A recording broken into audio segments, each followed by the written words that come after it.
કોઈ જે જન્મ્યું છે ને એની હિસ્ટ્રી હોય, જે જન્મતો એની હિસ્ટ્રી હોય નહીં. એ પ્રાણનાથના કોઈ જન્મ્યા છે હે, પ્રાણનાથ નથી મરતા. એટલે ધામીઓનો કોઈને પ્રાણનાથ કરી જન્મી જાય ક્યાંથી મરી જાય ખબર નહીં. અને જન્મ મરણનો ચક્કર છે જ નહીં. તો અહીંયા જો શું કહે મૂળ વેદ કથે કે સાહેદીઓને લીખી સંસ્થાપનને હે ને વેદ અને કથે બંને પક્ષની સાહેદીઓ સાક્ષીઓ લખી જેમ કે છે. સો આ બધી જો શબ્દ હતી એ છે ને એ બધી અહીં આવી મળી ક્યાં 28માં કર્યું. શું કહે છે કે સો શબ્દ આ મિલી ત્યાં તાય મોમેન્ટ કરે રોશનને. અને જે આ બધું આય મળ્યું છે ને એ કોણ રોશન કરશે? એને પ્રકારમાં કોણ લાવશે? મોમિન બ્રહ્મવૃત્તિ સુંદરતા. હવે આવો શું કહે છે કાગજ જો ભાગવત કા. હવે આવો ભાગવતની અંદર પણ હવે આપણે સમજી લઈએ થોડા કે 4 વેદનું અવતરણ થયું ચતુર્મુખી બ્રહ્માના દ્વારા. 4 વેદનું અવતરણ થયું. ભાઈ હવે કોઈ ચતુર્મુખી બ્રહ્મા નથી, 4 મુખ નથી બ્રહ્માજીને હે ને. પૂર્વ મુખથી ઋગ્વેદ હે ને, એમ પશ્ચિમ મુખથી યજુર્વેદ, આમ 4 જે વેદ છે એ 4 દિશાએ 4 વેદનું અવતરણ કર્યું. 4 વેદના અવતરણ બાદ વ્યાસજીએ 17 પુરાણ લખ્યા. વેદ વ્યાસ 17 પુરાણની અંદર તમામ હકીકત નાખી હે ને. પણ શું થાય જ્યારે બેસે ને વ્યાસજી એટલે એમ થાય કે મારે હજુ કંઈક કરવું છે, હજુ હું અપૂર્ણ છું, હજુ હું અપૂર્ણ છું. સાહેબ આવી શીખવા જેવી વસ્તુ છે આપણે કે તમને કોઈક વસ્તુ આવડે ને તો ના એમાં અપૂર્ણતા કેળવો. હજુ મારે બાકી છે, હજુ કંઈક કરવું છે, હજુ અપૂર્ણ છું. અને સેજ આવી જાય ને પછી પૂર્ણ શ્રીપૂર્ણ માદાય પૂર્ણ દેવાય શિષ્ય જે પૂર્ણનો જે ભાવ હોય છે ને ત્યાં જ્ઞાન નક્કામો થઈ જાય. એ વ્યાસજી છે ને એકલા પડે એટલે વિચારે કે હજુ મારે અધૂરો છું, હજુ કંઈક કરવું છે, હજુ કંઈક કરવું છે. એમ કરતાં કરતાં એક દાડો વ્યાસજી નારદ મુનિ પાસે ગયા, પોતાના ગુરુ પાસે. વ્યાસના ગુરુ નારદ. નારદજીના પગમાં પણ પ્રણામ કરી અને કે ગુરુજી મેં 17 પુરાણ લખ્યા પણ મારા મનમાં શાંતિ નથી. તો કે મનમાં શાંતિ મળે ને એવો કોઈ રસ્તો બતાવો. કે વ્યાસ જે 17 પુરાણ લખ્યા કોઈમાં રામની વિશેષતા લખી, કોઈમાં અનન્યની વિશેષતા લખી, કોઈમાં વિષ્ણુની લખી, કોઈમાં મહાદેવની લખી, પણ કૃષ્ણ વિશે કાંઈ નથી લખ્યું. એટલે કૃષ્ણ વિશે કાંઈક લખી દે તો તારા મનને શાંતિ થઈ જશે. હવે જે હતું તો 17 પુરાણમાં નાખી દીધું, 18મું પુરાણ લાવે ક્યાંથી? અને એટલે શું કરવું પડે? એના બદલે વ્યાસજીએ વિચાર કર્યો કે 18મું પુરાણ બનાવવું છે તો 4 વેદને મારવા પડશે. અને કેમ વેદ કેમ મર્યા? તો 4 વેદના 4 શ્લોક જે હતા મેન એ એનો જીવ હતો એટલે જીવ કાઢી લીધો એટલે 4 વેદ ત્યાં ખોખા થઈ ગયા. અને જ્યાંથી 4 વેદનું જ્ઞાન પૂર્ણ થાય ત્યાંથી ભાગવતની રચનાની શરૂઆત થાય 18મા પુરાણની. ખ્યાલ આવે સાહેબ પહેલાં સુંદરદાસને હે ને? ખ્યાલ આવે કે જ્યાં 4 વેદ પૂર્ણ થઈ જાય ત્યાંથી 18મા પુરાણનું જ્ઞાન શરૂઆત થાય. અને એટલે 4 ઉઠાવી અપ્રોચ કરી અને એને ભાગવતની રચનાની શરૂઆત કરી. હવે ભાગવત બી અધૂરું છે, પૂર્ણ પુરાણ નથી. ભાગવત પૂર્ણ પુરાણ નથી, અધૂરું છે. કેમ?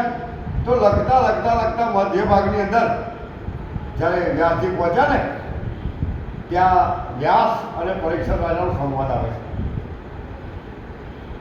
એટલે રાજા પરીક્ષિતે કહ્યું કે પ્રભુ અખંડ રાષ્ટ્રનું વર્ણન સાંભળવું છે. અને એટલે અખંડ બ્રહ્મનું વર્ણન સાંભળવા માટે જ્યારે પરીક્ષિતે માગણી કરી ને કે રાજા પરીક્ષિત તારે મને વચમાં રોકવાનો નહીં, વચમાં રોકવાનો નહીં.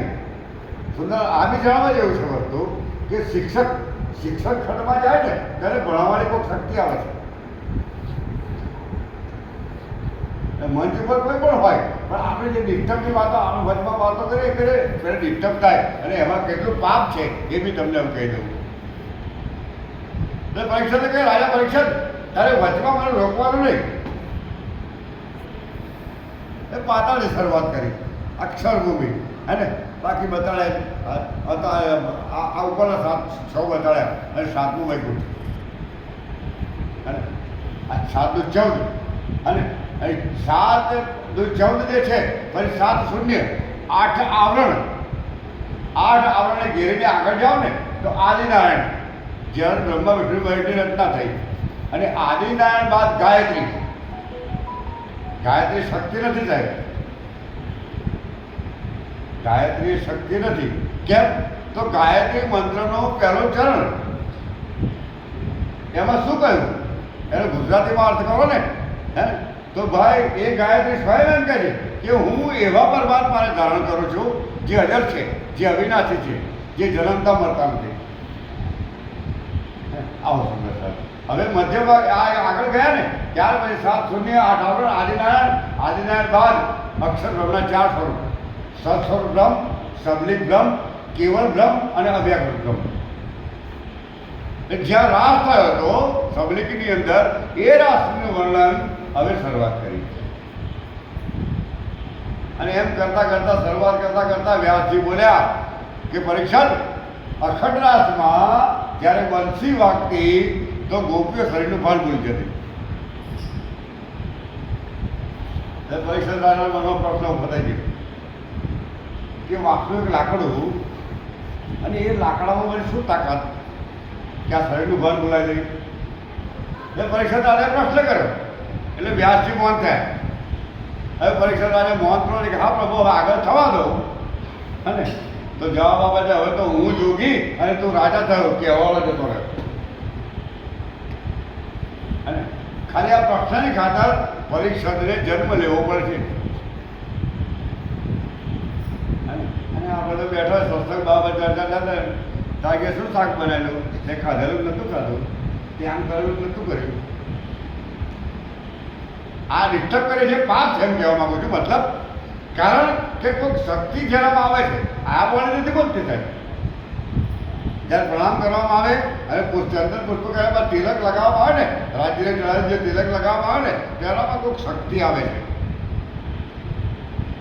અને ડિસ્ટર્બ કોને કરે છે આપણે આવનાર શક્તિને હવે જ્યાં આવો તો કે હવે ભાગવત હતું ત્યાંથી આગળ રાસનું વર્ણન કરી શક્યા નહીં એટલે આવો આપણા રાસ કિતાબમાં છે હે રાસ નરસૈયે ના વર્ણવ્યો મારા મન ઉત્કંઠાએ સુંદર સાથજી વ્યાસજી છે ને રાસનું વર્ણન ના કરી શક્યા હવે આવો જ્યારે 4 વેદનું જ્ઞાન પૂરું થાય ત્યાંથી ભાગવતની રચનાની શરૂઆત થાય જ્યાં ભાગવત અધૂરું છે ત્યાંથી બીજાનું સંપ્રદાયની વાણીની શરૂઆત થાય રાસનું વર્ણન ના કરી શક્યા તો આપણો પહેલો કિતાબ કયો રાસ ઘણા બધા જાણવા જેવા દેવી વસ્તુ છે કે રાસ કિતાબ સંપૂર્ણ જે છે ને અવતારી જેલમાં નથી ઉતર્યો તો આપણે વાંચીએ છીએ જ્યારે શરૂઆત કરીએ શ્રી ગ્રંથ રાસ કિતાબ અંજીલ વાણી પુરાણી ઇન્જીલનો મતલબ થાય બાઇબલ અને બાઇબલનો મેન અર્થ શું થાય મેન સેન્ટેન્સ શું બાઇબલનું લવ ઇઝ અ ગોડ પ્રેમ એ જ પરમાત્મા છે અને હે ને love is a god is a love પ્રેમ એ જ પરમાત્મા છે પરમાત્મા એ જ પ્રેમ છે ખ્યાલ ને તો પેલું જે છે એ 5 કિતાબ જે છે મતલબ 5 જે પ્રકરણ છે રાસ કિતાબના એ જ ખરી જેલમાં ઉતર્યા હતા કેટલા 5 પ્રકરણ અને હવે 5 પ્રકરણ જે ઉતર્યા તો કયા આ બી જરૂરી છે ને તો 5 પ્રકરણ ઉતર્યા માયાના હવે પહેલા મોડેલને કહું વાત હે ને પ્રેમ સિવાય તો મારે મરકટ કીધી હે ને માયા ગઈ પોતાના ઘેર બુઢા જીવ જાગજી અને આ 5 કિતાબ જે 5 પ્રકરણ છે એ અખાડી ધ્યાનમાં અવતરણ થયું હવે આવો ખબર તો ભાગવત જે અધૂરું છે ને ત્યારે નિરાયણ સંતોની વાન કરવા થયું કે હવે કાગજ તો ભાગવત કા લે આયા સુખ મુનિ है ना આ કાગજ ભાગવત લઈ આવ્યા છે इनका अर्थ ब्रह्म छुट्टी सिवाय आने कोई अर्थ बोली सकते नहीं कौन ब्रह्म छुट्टी सिवाय ख्याल ने तो चुके थे आप और जो कागज ले आइया मोहम्मद जो अल्लाह सलाम जैसे ने કોરા ખોદા પાસે જે કાગળ લઈને આવ્યા જે